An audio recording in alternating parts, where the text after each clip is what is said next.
good morning, everyone. I think we'll get started. I want to welcome you all to the first of the Larchmont Temple Brotherhood breakfasts of this season. We're breaking new ground here, doing this via Zoom. This is now one of the biggest Zoom meetings I've ever been in since getting my quick introduction to Zoom in last March. And we will be doing our programming via Zoom. We're thrilled that many of you have joined Brotherhood and look forward to seeing you not beyond today at our future events. So today we have a long-awaited breakfast, picking up where we left off. We had scheduled this breakfast originally in person with Brian Lehrer, speaking with Rabbi Serkman back in March 15th, and to me anyway, that seems like a whole different era in our lives. But unfortunately, with the rapid onset of the pandemic and the restrictions, we had to cancel that breakfast and our remaining programming. But when we started planning through the summer and reach out to Brian Lehrer, who had graciously agreed that he would make the time for us. We figured out that we could kick off the season today with today's breakfast. Important note of background. I want to make a special shout out to former Brotherhood board member and longtime Temple member Frank Grant, who had come to me about a year and a half ago with the idea of bringing Brian Lehrer to the Larchmont Temple Brotherhood. He had met Brian at one of the NYC and NPR Green Space events that Brian had been holding, and the two opened a conversation that continued to this day. So I want to thank you, Frank. We do get ideas for programming from our fellow members and are always receptive to suggestions. With that, we will in the future be looking at some interesting programming this year. We have an affiliation with One Day University for the October breakfast, which promises to be interesting. I can say a little more about that at the end. So just a few technical notes. We're all on Zoom, and everyone's graciously agreed to mute. We can see you all if you have your cameras on, and we can hear you all if you speak and you're not muted. So there will be a dialogue between Brian Lehrer and Rabbi Serkman, and then we will open it to questions, but the questions will be via the chat feature of Zoom. So we encourage you to use that. You can enter it in the chat whenever you want. I will be reviewing the chat questions and then directing them to Brian and Rabbi Serkman, and I expect to forward and we expect to discuss every question we get as long as this takes within the bounds of reason, whatever those are. So that's how we will do this today. We're also recording today's. As a rule, Brotherhood will be recording the breakfasts so that we can keep an audio archive. And at some point in the not too distant future, we'll put that on the Temple website after the event. A couple of you have asked, I think, on behalf of those who couldn't attend, and that is something we want to do this year. To just maintain a bond and keep people connected if for some reason they couldn't join on a particular day.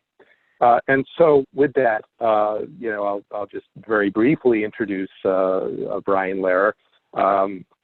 He is, as you well know, a radio personality, a longtime affiliation with WNYC.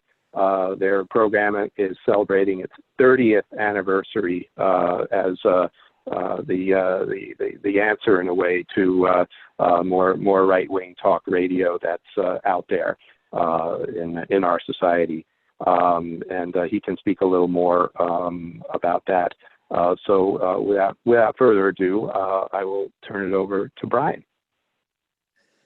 Thank you, Larry. Thank you. Hello, everybody. It is so great to be with all of you from the Larchmont Temple Brotherhood. Isn't this weird, Zoom? It's so weird, right? Usually you go to see something and you sit in the audience and you can see the people on the stage. Now you're looking at yourselves. Isn't that weird that you're looking at yourself on Zoom as well as looking at me? Zoom is so weird until you first get used to it, until you get used to it. So for those of you who are first timers, welcome to the bizarro universe of Zoom. And, you know, it's weird for me too. As a radio person, I've been able to scroll through while Larry was doing his introduction, what they call the gallery view here. So I've been able to see all of you who have gathered for this, which is something that a radio host usually can't do. And I have to say, you're not anything like I pictured you. I thought you were all taller. This is just, you know, the radio host's plight. And if you don't know how to use chat, you can, you know, figure it out. You just touch your screen and it'll show you the option for chat.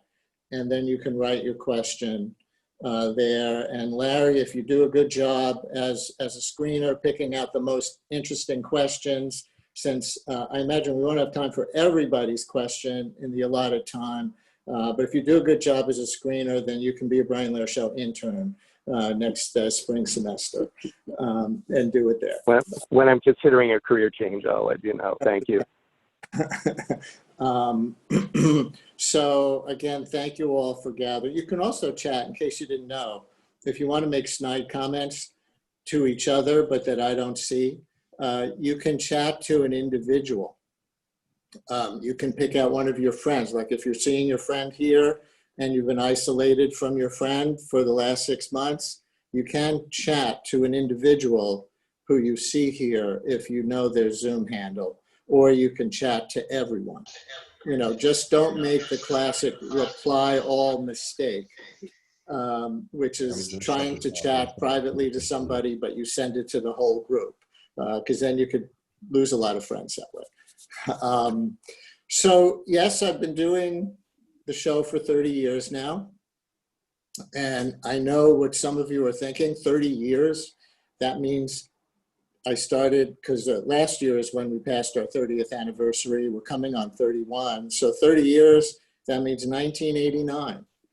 Please take us back to 1989 when things seemed so much simpler. When the phrase, our Republican president, referred to George H.W. Bush. When we still had cold winters. When you could root with a straight face for the Knicks. Well, my program launched on September 25th, 1989, so it's actually almost 31, with my producer and I sharing a dream that most public radio journalists probably have, to make the world a better place in some small way or another. And guess what? Within 6 weeks, the Berlin Wall had fallen.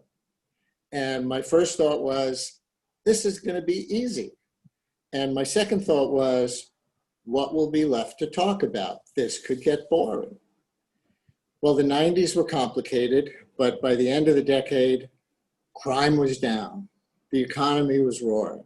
The federal government was running annual surpluses. Drugs had been invented that meant AIDS no longer had to be a death sentence. And we had the shiny new thing called the internet, where democracy would flourish and people from all kinds of places, Russia, wherever, could connect and all get along. Remember when people thought that? And as the decade ended on December 31st, 1999, we thought the biggest threat to modern life was going to be the Y2K computer bug. But then here came the 21st century. Who thought we would see the events of September 11th, 2001, which of course, sadly, we just commemorated again on Friday, or September 15th, 2008, you know what I'm talking about, or Superstorm Sandy in 2012, or white supremacy surging with a vengeance today in places like Charlottesville and the Tree of Life Synagogue, or this once in a century pandemic. Sadly, we maybe could have foreseen George Floyd, Jacob Blake, Breonna Taylor, Daniel Prude, Ahmaud Arbery, etc. During challenging times, my team and I try to help listeners make sense of the senseless and think through the unthinkable. And we've always seen it as our job to offer a bit of virtual community as well, not just facts and news analysis, but community. So in a way, we have 30 years of spring training for this season of isolation when we are one of people's links to others in a way that we never anticipated. One question that I always get is, how did your show get started? How did you get into this? So I'll tell you a little bit of the backstory. And the truth with me, as with most people, is that when you scratch beneath the surface, a lot of what first appears like individual accomplishment is also very much structural and just plain good luck.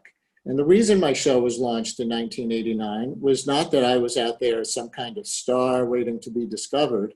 It was largely because the federal government had just done away with a rule for radio stations, nobly called the Fairness Doctrine, which said that multiple diverse points of view must be included when any station, public or commercial, dealt with controversial issues. Here in 2020, could you even imagine the government policing such a thing? You know, like, Attorney General Barr, would you please tell us if our coverage is balanced or not?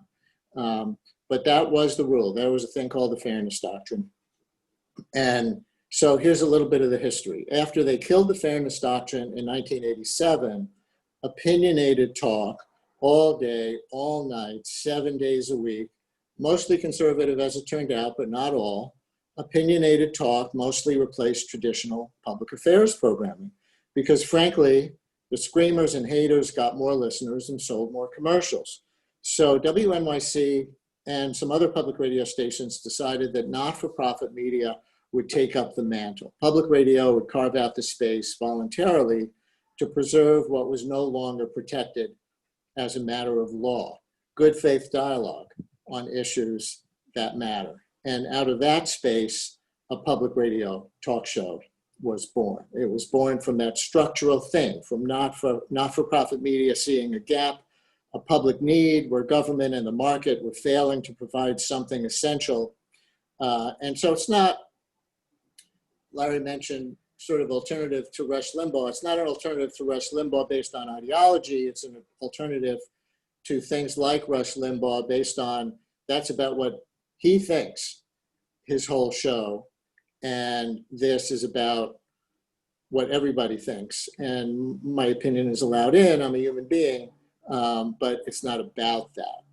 And I was supremely lucky they were casting about for a host at the same time that I was working in commercial radio news myself, but already a WNYC member for 6 years and looking for something different and for me a better fit.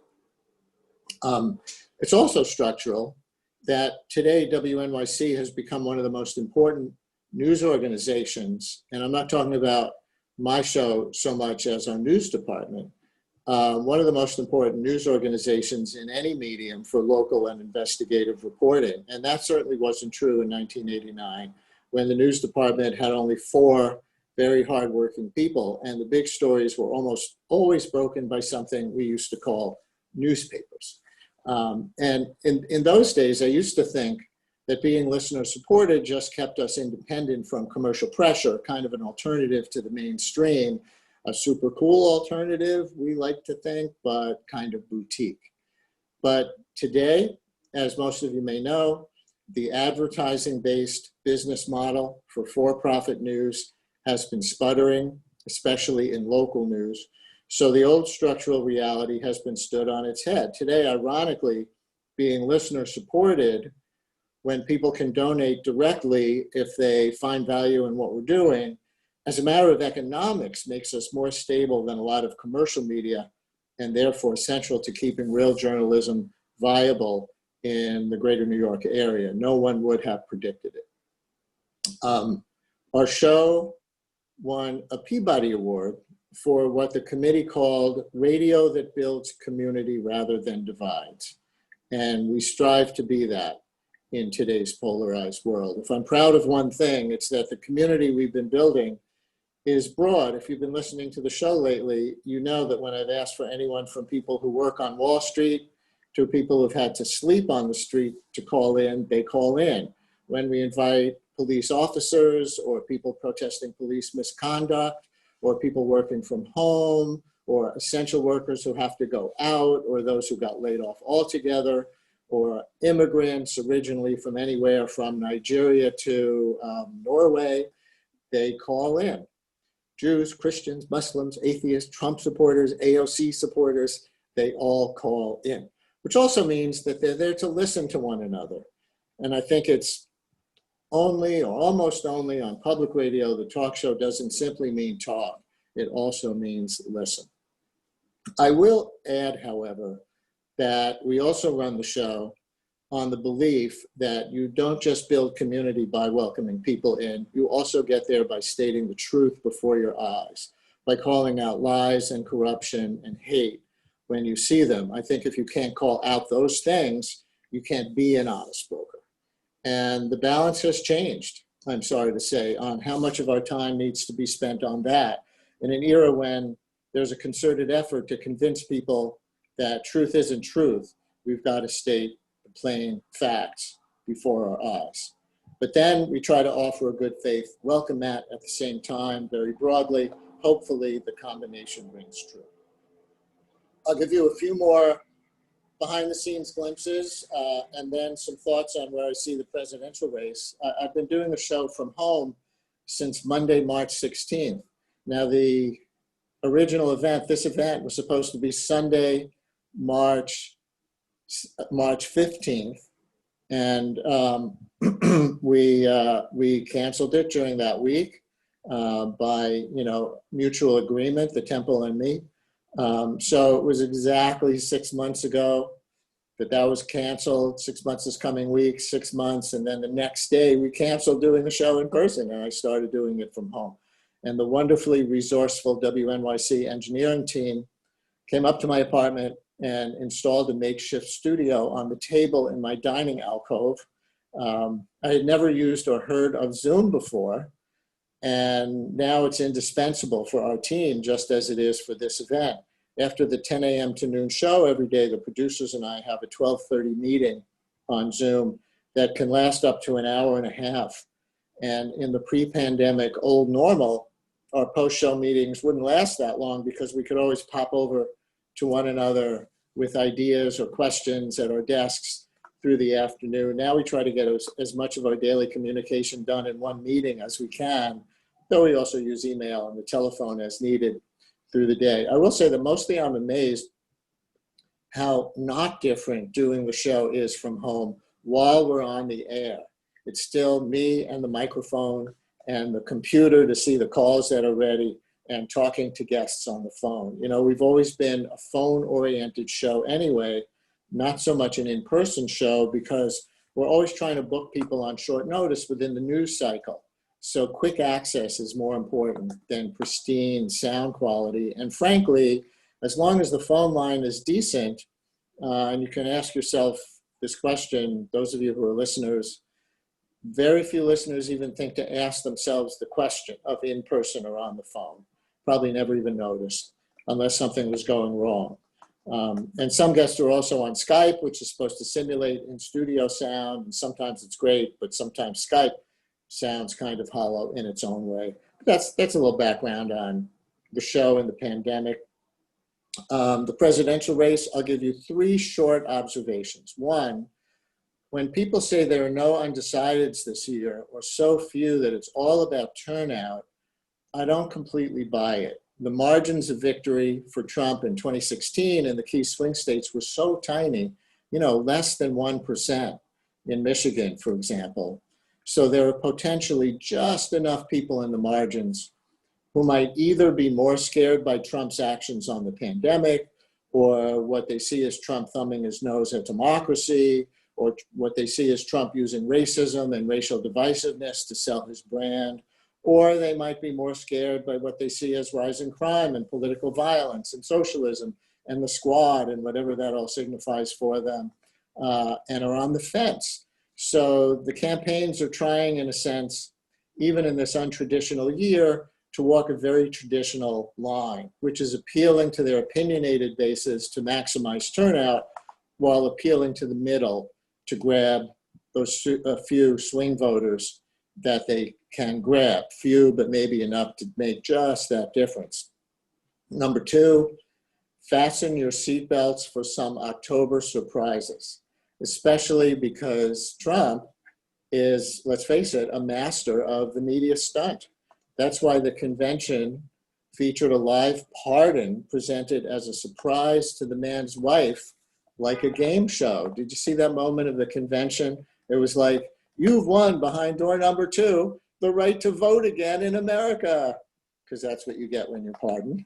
And the naturalization ceremony that they did was another one. Now we have Trump signaling he may announce a vaccine by November 1st and take credit for it, much like guess who just did in Russia a few weeks ago. I don't know if you followed this story, but it turns out that the Putin vaccine was tried on very few subjects and with no control group, but they gave it what they call formal approval. And now they're launching real phase 3 trials with thousands of subjects and control groups getting placebos. So there's that. Maybe we'll see a version of that. The Israeli peace with Bahrain and the UAE, the Serbia-Kosovo peace. Now there are Afghanistan government and Taliban talks, and these are real accomplishments as far as I can tell, but probably saved up for this fall if they could have happened sooner. And you know, who knows what opposition research on Biden or Harris, the campaign itself or Russia might drop when as an October surprise. Remember that in 2016, the Access Hollywood tape came out on October 7th, little surprise from the other side. And later that same day, magically, WikiLeaks dropped its first Russia-obtained John Podesta DNC emails, which, by the way, Roger Stone seemed to know about and tell Trump we're coming soon. And he went to jail for lying about that before he got pardoned or commuted, I forget. And then drip, drip, drip over the rest of the month from that DNC email bucket after October 7th. So fasten your seatbelts. And finally, I'm holding my breath for how the counting goes on and after election night. Some of you probably realize this already, how this is going to be different from regular election nights, and that different states have different systems for mail-in ballots. We may know for some states how many absentee ballots were submitted by election night. For others, we may only know how many were requested by people in what parties, but not who the votes are for. And I'm still looking to see if some states will count and report their ballots as they come in, so more can be known on election night. But I think at best, it's going to be a mishmash. And, you know, if states are close calls, we may not know for many days the official result. And then the question becomes, will there be phony cries of election fraud, and will that matter? I will remind you that in 2000, Al Gore conceded after the Supreme Court ruled against the recount. Remember, that didn't happen until December 11th, I think the date was. But then he made a big point of saying Bush is the legitimate president to ensure our institution of peaceful transition of power continued. And that, some of you will remember, was against the wishes of some of his supporters who wanted to call Bush illegitimate and take to the streets and things like that. And Gore said no, and it never broke out as any kind of a movement. By contrast, Roger Stone just yesterday, I don't know if you saw this in the news this morning, said that Trump, if he loses the election, should consider imposing martial law. And I will stop there for now. So that's the end of my solo part. Thank you all for listening. And now please welcome someone who you're probably somewhat familiar with if you're in this audience, Rabbi Jonathan Serkman. Or Jeffrey, but it doesn't matter. Jeffrey, oh, what did I say? Jonathan. My middle name is John, so you're right on target, Brian. So I'll call you JJ, Rabbi JJ. JJ was a nickname in basketball. It did not help me on the court. Let me be honest with you. And, you know, I was thinking for this Brian interviews Rabbi Serkman portion of the event, what can I ask you that the congregation hasn't already heard a million times because you have relationships with them? So I'm going to do my best, though I have no idea, and take some guesses on where to go. So, Rabbi, when you think of God, what do you picture in your head? This moment. Good one.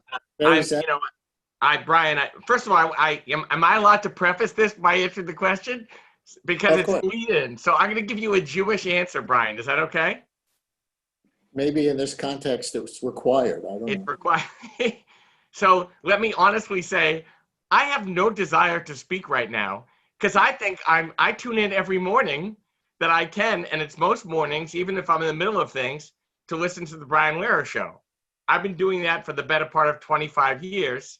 And I want to point out that God is present most mornings on the Brian Lehrer Show. If you understand God, as Martin Buber does, as the I-thou moment, we can relate to the world in two ways. I-it, consumerist, using the other in order to get something from the other person we're in dialogue with or relating to try to be superior to that other.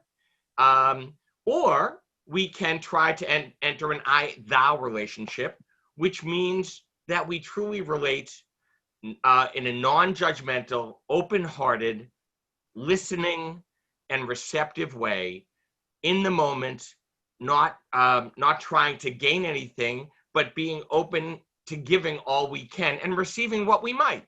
If that is where where God happens or manifests, as Martin Buber, the great 20th century existentialist, would say, then this is an I-thou or a God moment. It's all in the betweenness. What happens between individuals? What happens between people? We have models all around our world. We certainly see it in politics. It's about being open and receptive. What makes the Brian Lehrer Show, in a way, divine?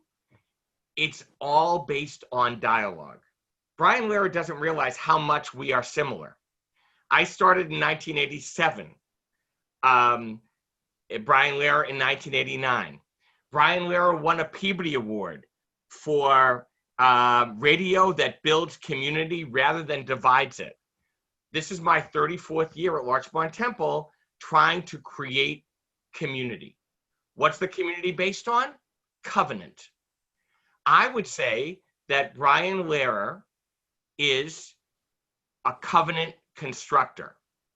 He is all about creating community based on mutual dialogue, sincere listening, active, engaged listening, and maybe most importantly, embracing encouragement of the other, no matter who the other is.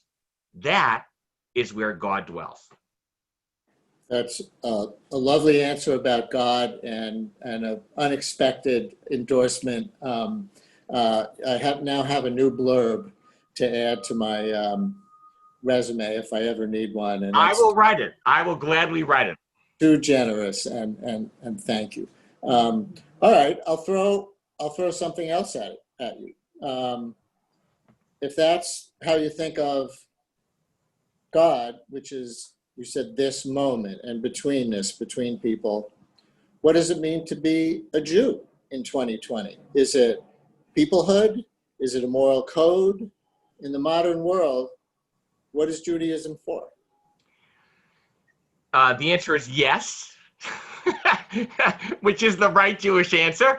Again, I don't want to be, I don't want to be you throwing you left-handed compliments, but it's really to do what you do. Abraham was told in chapter 18 of the book of Genesis that by the Holy One, God questioned, should I reveal what's going to happen to Sodom and Gomorrah to this guy who I'm choosing to lead this new peoplehood? And God defines us as la'asot tzedek umishpat, to do justly and to act rightly or with righteousness. So I think to be a Jew hasn't changed in almost 4,000 years, let's say, give or take. It's about being a part of a world where you try to advance the causes of justice and right through the most moral, humane, and holy means you can. We know what it means not to be a Jew. It means not to stand idly by while your neighbor bleeds. Leviticus 19, verse 16, my favorite. So we know it doesn't mean to sit on the sidelines. It doesn't mean to shake your head and say that's a shame. It means to be actively engaged in the process of change. Not necessarily political change, though that is the byproduct, but moral, humane, holy change for justice and right and truth. So again, Brian, we are in the same business. So how do you, in that context, preach about privilege? You're here in Larchmont, obviously, and I looked it up, median income, $198,000. In Brownsville, Brooklyn, not a long drive, it's $30,000. Doesn't mean poor people are good people and better off people are bad people, but it means something about thinking about your place in society. How do you preach about privilege? Yeah, I seldom frame it that way, though I certainly could. But I preach about responsibility. I'm a student, went to Boston University. I know you went to SUNY Albany. And at Boston University, the year I came, Elie Wiesel arrived. And so I became a student of Wiesel. And Wiesel, and I got to be his TA and spend a lot of time with him,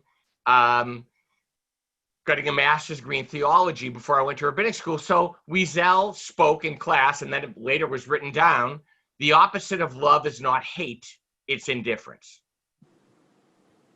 And so I preach about responsibility, and Wiesel has written and said, notice that the core of the word responsibility is respond or response. We all have an obligation to respond. It's about what can we do to make the world better, and how can we go about it? Not in a we may not be able to save the world writ large, but what can we do in our daily lives to make a difference? God is in the details. And so I really do believe it's about how do I respond to that world around me, my little corner. Now, there's nothing wrong with expansive public campaigns. There's everything right about them. But it's about how can I make my world better, knowing that you don't have to go to Brownsville. Go to New Rochelle in certain parts. Go to, I think, are you a Bayside guy? Were you born in Bayside? Where were you born? Born in the Bronx, grew up mostly in Bayside, that's right. In Bayside. I mean, isn't Queens the most diverse county or among them in the country? Yes, it is. So we have to understand to appreciate diversity. What Rabbi Jonathan Sachs calls, and I quote all the time, the dignity of difference. And if we can do that in our lives and live it, not just speak it, then we're going a long way to diminish the idea or the reality, actually, of the privilege that we possess and that we must try to share. Maybe I called you Jonathan before because I was thinking of Rabbi Jonathan Sachs. And another question that I wanted to ask you, Rabbi JJ, my new nickname for you, the foreword has an op-ed this week called, "Of Course We Should Care About Who Rabbis Think We Should Vote For." And it's technically about a debate in some quarters of Orthodox Judaism, not Reform, but apparently there's a respected rabbi, Shmuel Kamenetsky, who did do that. He endorsed a candidate and he got criticized by the chief rabbi of Britain, Jonathan Sachs.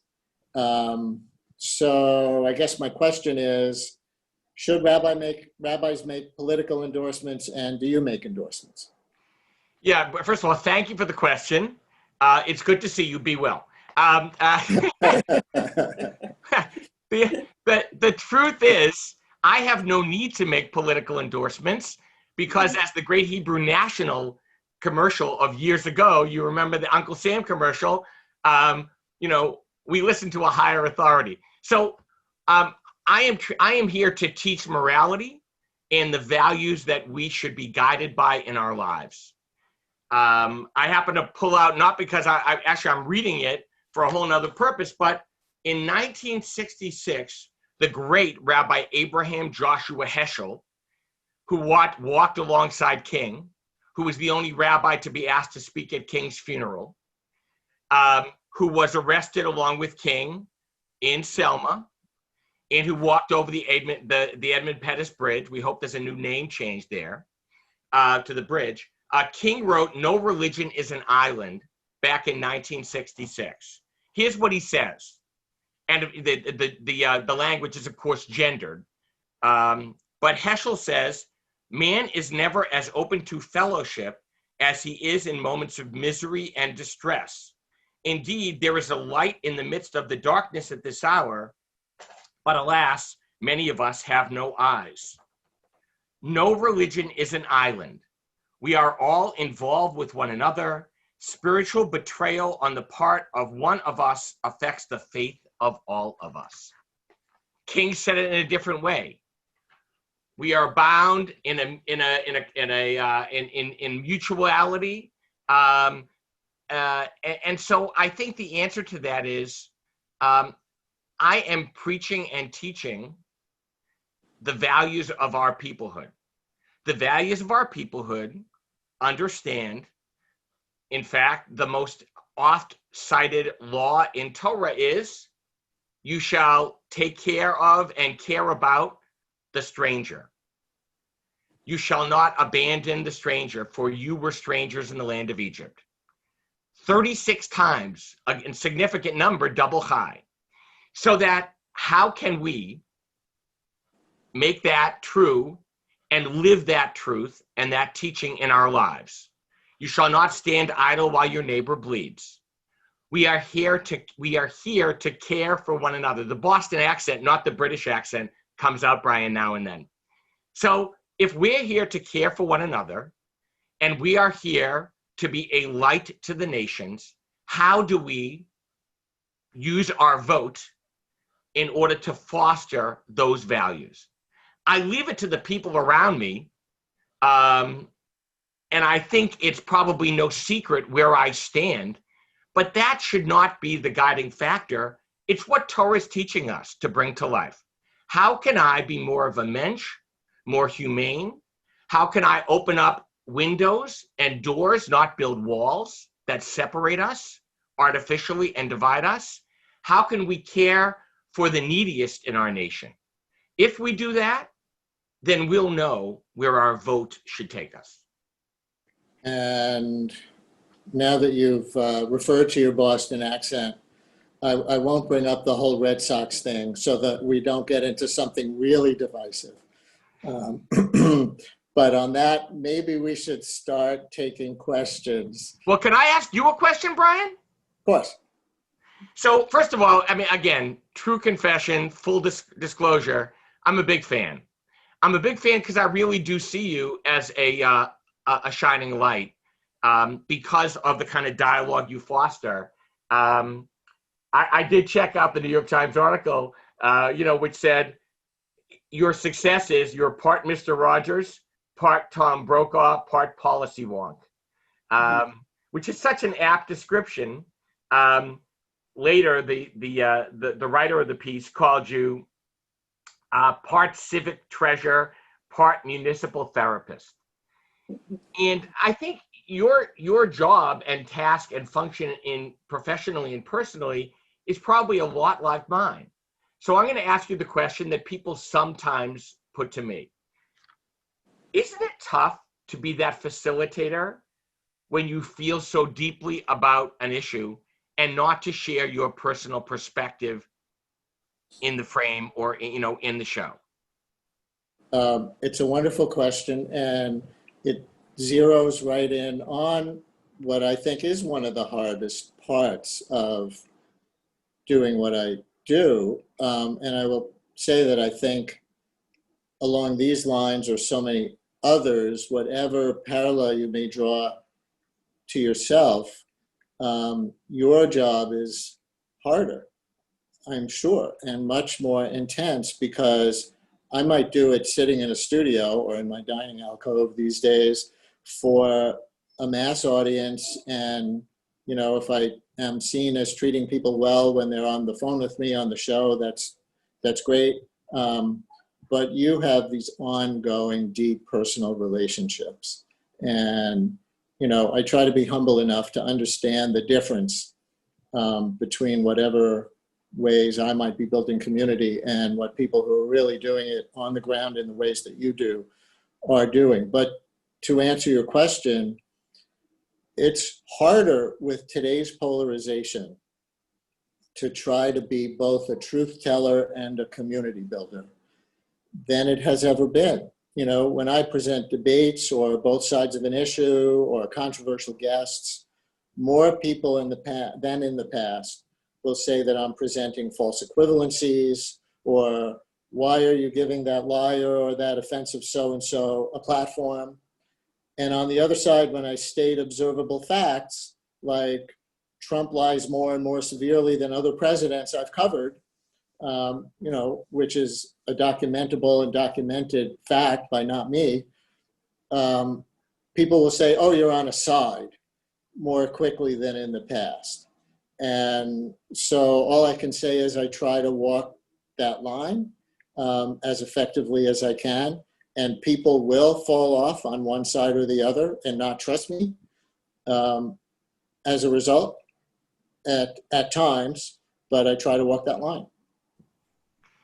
Yeah, no, and I totally appreciate it. I do think perhaps the gift of Brian Lehrer is you are sort of the anti-Rush Limbaugh in a way, because it's not about you, which I think is ego is so subjugated and is really not part of the process. You are there to help people feel and know they are heard, which is a sacred task to me.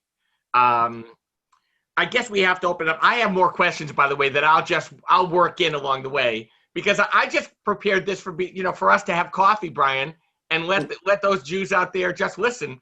But I guess we have to interact with some. Marty or Larry, do we want to take a few questions?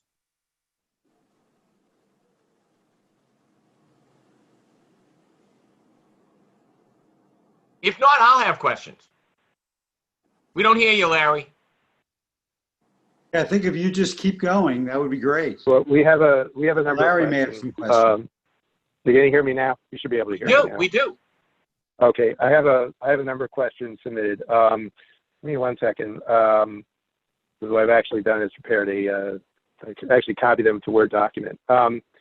So I'm going to start with a question submitted now about half an hour ago from Lisa Schnapper, Philip Honstein. This week, Brian had a questioner who defended the president's misleading of the public very reasonably.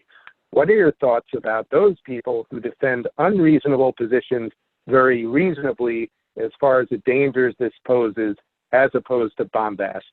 It's also the difference between the VP and the president. It's a great question. And I think when somebody like the VP does it, you said the VP, right? Yes.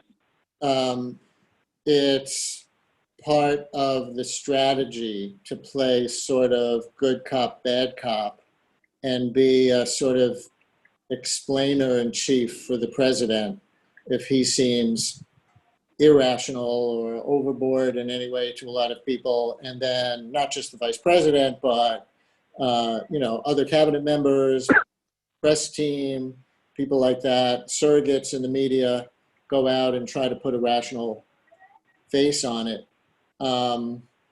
When I know exactly the segment that the questioners are referring to, and it was when the Bob Woodward tape first came out where Trump said that the coronavirus was more deadly than the most strenuous flu, while he was going to the public and saying, oh, it's just like the flu, we need to live our lives. And the question that I asked was, Trump supporters, is this a big enough thing that it changes your view of him, this kind of duplicity? And we get some Trump callers, pro-Trump callers, who come with all that attitude that you're referring to, that these callers did not come with. But there is a risk that somebody makes the irrational sound rational. But I appreciate Trump callers who call to engage on a straight up way and not just to mock, which is what you might see more likely on explicitly pro-Trump media or something like that. Just as I think that from my end, building community involves really listening to people, even people who you think are just completely over the top in one way or the other. And then maybe you're going to come closer to some kind of truth than by just alienating and denouncing, even though, again, that same line I was referring to before, sometimes you have to denounce. If somebody calls up and says something explicitly anti-Semitic or racist or whatever, I have to call it out. But beyond that, let's engage with each other, because the callers who you're referring to did think they were rational. And so I try to give them the salient arguments back on the parts where I thought that they were just missing something that was factual. But I'm generally happy for people who want to engage rather than just mock each other or deride each other.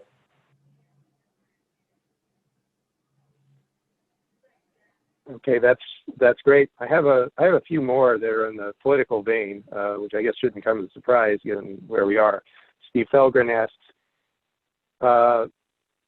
what do you think of the fairness doctrine or some updated version of it? Should it be the law once again? That's a great question, especially considering that I framed the origin of the show in that.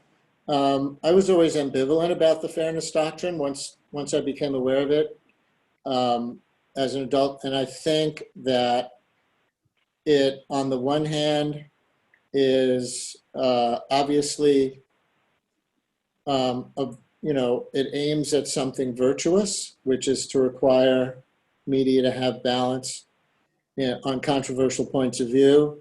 On the other hand, the joke that I made about, can you imagine me asking, or anybody asking, hey, Attorney General Barr, is our coverage balanced or not? Should we really leave it up to the government, which is the main thing, or one of the main things that journalism is supposed to be covering and watchdogging,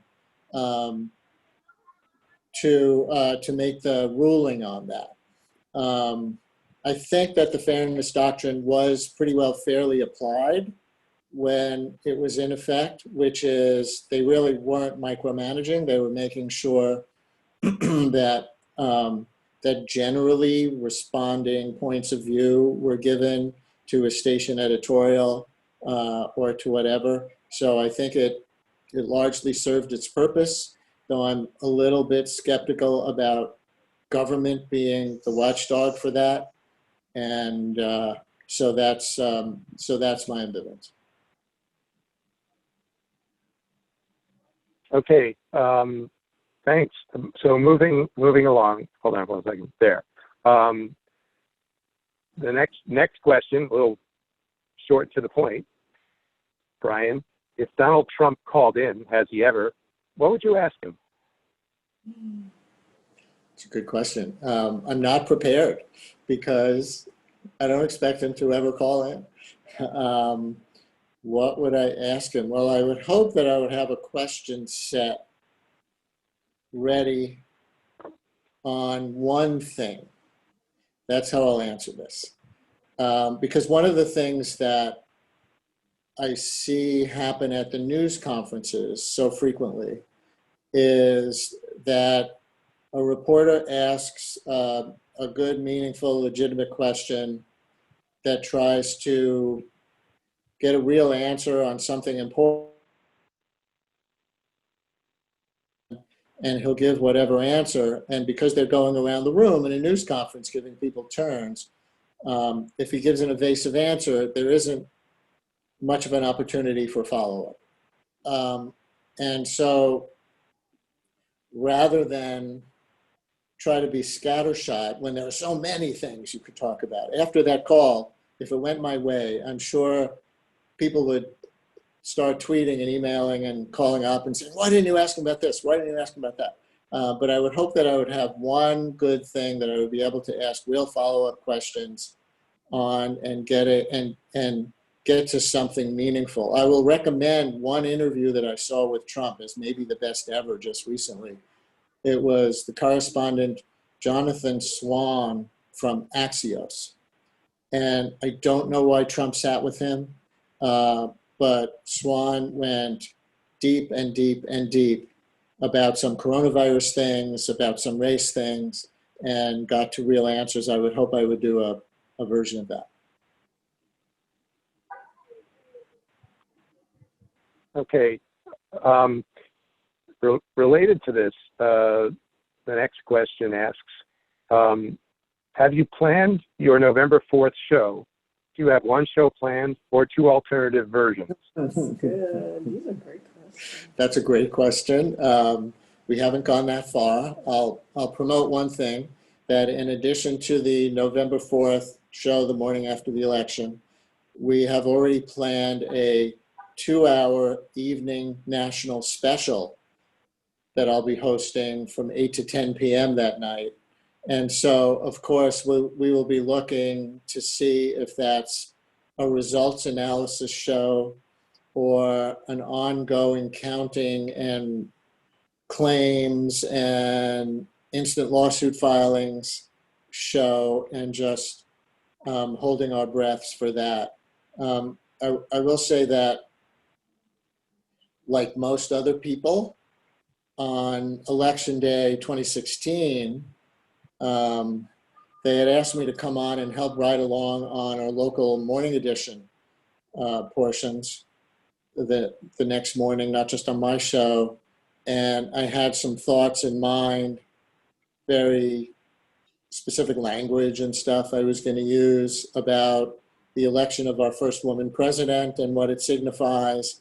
And I had not sufficiently prepared. I gave it a little bit of thought, but I had not sufficiently prepared for the alternative. And I think it came out okay, but I won't make that mistake this time. Okay, thank you. I've got a number of questions here. I don't want to feel too much like I'm rushing it. We do have time, and I hope everyone can continue, stay with us. So should we in some ways be grateful to Trump for shaking us up so much we as a country can finally address systemic racism in ways the 1960s only began to do? Apologies to the questioner. I'm doing a little bit of editing and paraphrasing from what you wrote in the chat, but that's the question. I think that's one of the big questions, and I don't know the answer to that.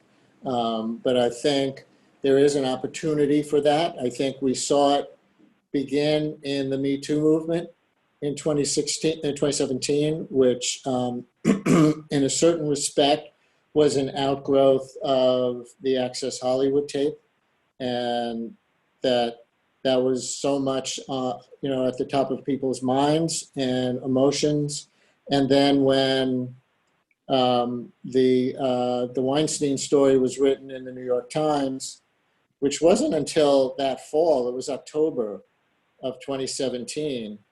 And then it touched off the whole Me Too movement, looking, at men and institutional sexism in so many institutions. But I think that the fact of the Access Hollywood tape and the fact that in response to that, the counter protest, or I guess I should say the protest of his inauguration, the day after his inauguration, was the Women's March. The ground was laid for that. And now, of course, we see the social justice, racial justice movement breaking out. There are police killings all the time. Maybe there are not as, maybe there are not many as explicitly murder as what we saw with George Floyd. And so that by itself would have touched it off, given everything that had been going on since, let's say, 2013. Trayvon Martin probably started, that was the trigger for the original Black Lives Matter germ of a movement. And so maybe it's been building to that anyway, but with Trump and the pandemic, but that's another story. But with Trump, it was more ready on people's minds. Will it result in something better being done institutionally and really meaningfully, or will it result in some people? I'm trying to remember who it was. Somebody with enough credibility in general that it would make you cringe to hear the words. Somebody recently predicted if Trump wins, we may be on the verge of a race war. And so how divisive are things going to get before they get better, instead of getting better, or given the large number of Americans now seeming to have their eyes open, according to the polls, and the generational shift of how multiracial the protests have been. Maybe we are on the cusp of something meaningful, but it's a heavy lift because it has to cover so many realms of life: housing and wealth and education and voting rights. And so how much can be done that's really, really real? Let's hope. So that's my answer. A little complex maybe, but hopefully with, some meaningful shades of gray there to the question. Thanks. So the next one, this is short. This is a challenging one, and it's actually addressed to both to Brian and Rabbi Zirkman. How are you both preparing for the post-Trump and post-pandemic world, knowing that the root causes will stay? Rabbi, I've been hogging it so far. You want to go first on this one? No, you've been doing so wonderfully well. I love to listen. I have my coffee. I didn't get a bagel, as we mentioned, Brian. But virtual bagel was really fat-free.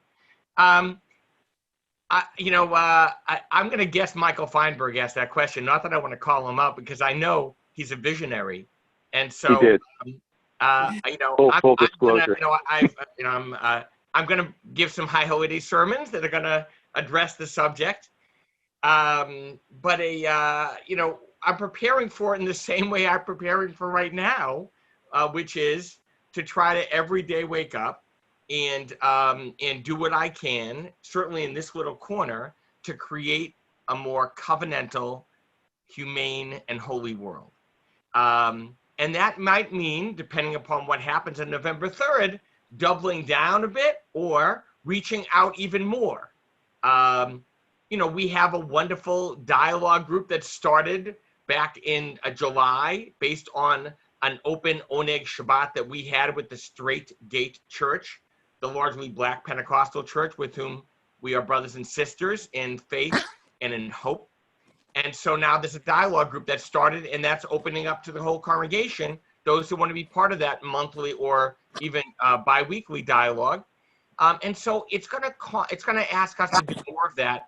I was reading a lot of articles about a month ago to write one of my Holy Day sermons.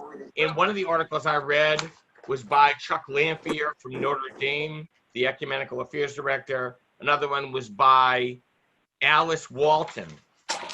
And one of the things she said about the 5 takeaways from the pandemic in August was the world is wildly connected. So the way I'm preparing is, right, to solidify and sanctify that connection. To do, again, what did King teach us, the Reverend Dr. Martin Luther King? That we are linked by a network of mutuality, tied in a single garment of destiny. If there are those who go without, no person can be truly satisfied. If there are people who are sick, no one can be truly healthy. How do we live that truth? How do we continue to live that truth? It means taking responsibility for the people around me and doing what we can. So I'm going to prepare for that. I'm hoping it doesn't come to a race war. I'm hoping it does. I'm hoping it, in fact, we can try to bridge those divisions and try to mend the rifts that have been created. I think it's going to take a long time, but it begins with real and authentic and genuine relationship.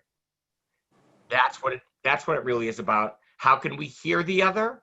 How can we listen to the other? How can we know that the other's well-being is a part of our own well-being? I think I can't improve on that. So I will say that answer speaks for me.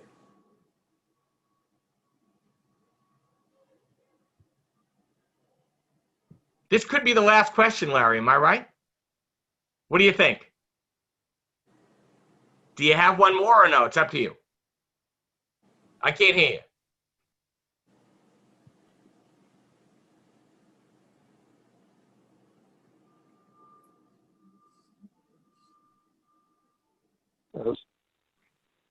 I don't think we could take on more questions, but I do have a number more, so we can go through them. I would appreciate it. Some, did ask them a while ago. I'll group them though, because I think a number of them cover, have overlapping topics. So I'm going to. These are questions. They would seem to be mostly addressed to Brian. One question asks, how do you prepare for your shows? Do you read all the time? Then, how do you deal with people who disagree with your views? And then, wondering how being Jewish influences how we vote, or should it influence how we vote? Maybe try tackling those as a group. Okay, let's see. Just do me a favor, Larry, go through them again, because I'm already blanking on the first one. Just tick them off again. I'll do you one better. I'll share my screen with the questions. Hold on.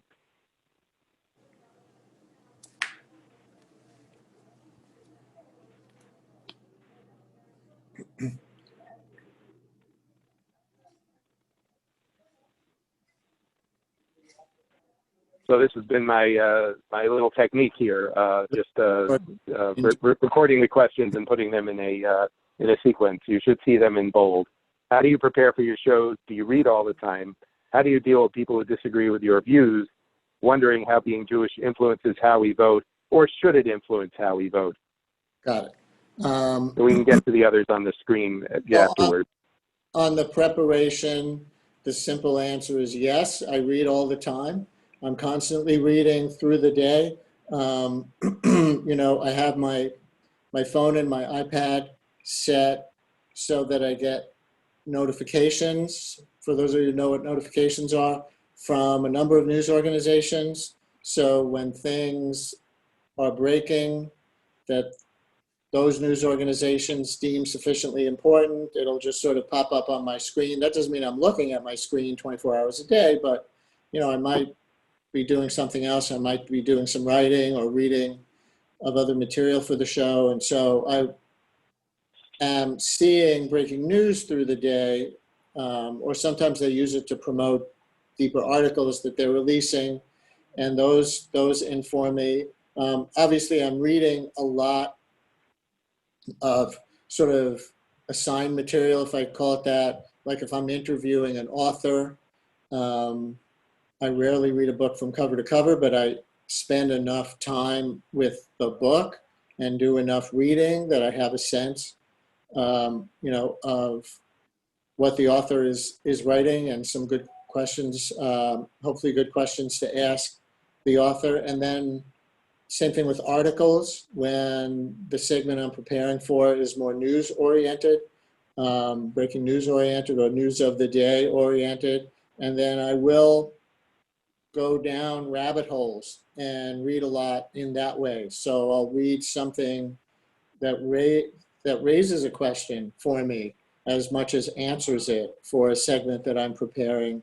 And then, the internet we take for granted now, but in this respect, it's magic. When the show started in 1989, I used to go to the library after the show a fair number of days and look stuff up in the stacks, old time in Newsweek magazines or whatever it was, if I wanted to do research on a news issue. Now, of course, it's at my fingertips, and I am voracious in that respect. So I read and read and read and read. I should add that my producers do a lot of the reading too. Usually we do 4 segments a day, and I prepare 2 of them, and producers prepare the other 2. So they're reading all the time. And then, I spend some time in the morning before the show looking at their preps that they've written with intro copy and question sets, and doing some editing, and then doing maybe a little more reading if I have questions on those. But half the show is prepared by producers. And how do I deal with people who disagree with my views? I think I talked about that a lot already. So Yes. hopefully the earlier You already answered that question, Brian, for sure. will stand. And the third one, sorry, and now it flipped Yeah. off the screen. Wondering how being Jewish influences how we vote, or should it influence how we vote? I think that is a very individual thing, and it depends what people mean by being Jewish. Rabbi, I'll throw this one to you if you want. Yeah, Brian, I wanted to, and I think I would suggest that we end with this, because it shows how very Jewish and how very, I think, filled with Abraham and Sarah's charge, doing what is just and right is really Brian's mission. The rabbis in the Talmud have this in Mishnah Barachot and Talmud Barachot have this dialogue, and they disagree with, how do you say, what's the blessing you say over drinking water?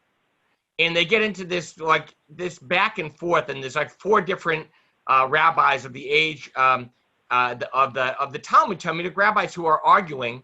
And finally, one of them says, Rabbi Tarfon, actually, of Haggadah fame, we should go and see what the people are thinking. And that's the end of the discussion. Let's go and see what, can you imagine this? How are they determining Jewish law? They're determining it by listening to what the people are thinking. That is Brian Lehrer's mission, and that is our mission. Does it mean that we then say, oh, we should do what they're thinking? No, we should consider it highly and try to construct the most righteous and open-minded and heartfelt response that's going to foster a world that is more humane, that loves our neighbor as ourselves. That's what we both try to do. So I will be applying for Brian Lehrer's internship job next semester.